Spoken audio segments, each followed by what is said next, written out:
dos amigos y yo, una amiga y un amigo, quisimos escribir una obra de teatro. Fuimos a la profe y le dijimos, mira, tenemos esto que hemos escrito una obra de teatro y queríamos ver si podíamos hacerla. La profesora enseguida se volcó con nosotros. Me parece pues muy grande lo que hizo. Para mí eso me marcó mucho hasta el punto de llegar al día de hoy que voy a cursar arte dramático. Una profesora que me detectava la dislexia en quart de primària i gràcies a ella he arribat on estic, he acabat els meus estudis universitaris i he fet un màster.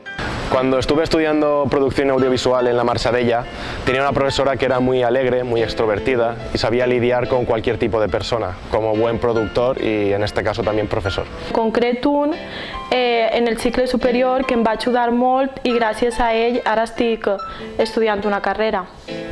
Hacer las cosas y hacerlas pues, con un buen fondo. M'ha ensenyat molt perquè ha sigut una persona constant, diguem-me que valia molt.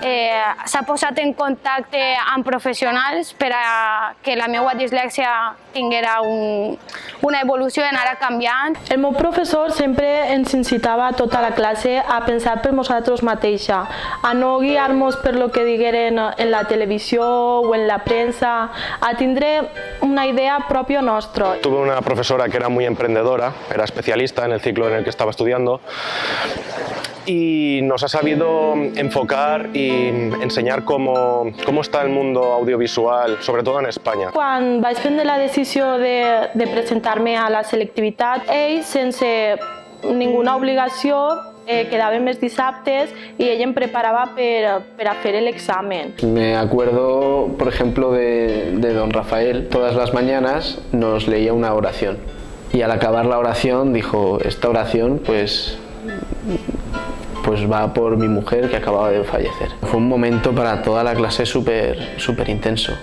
Donar-li les gràcies perquè soc qui soc gràcies a ella.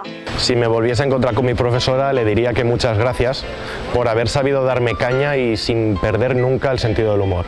Li donaria les gràcies per haver-me preparat i per haver-me també motivat a que jo podia aconseguir-ho. Una bellíssima persona, era simpàtica, ajudava a tots. Era dulce, o sea, quiero decir dulce y sabía también poner las partes de disciplina. Ella és una persona molt sociable, una bona persona, molt empàtica, empatitzava molt amb els alumnes. Tenía un profesor que siempre nos decía cuando entregábamos un trabajo que le diésemos una vuelta más, una vueltecita, decía él. Era un poco cansino, pero bueno, así conseguía que sacásemos el mejor partido en ese trabajo en concreto. Quien la sigue, la consigue.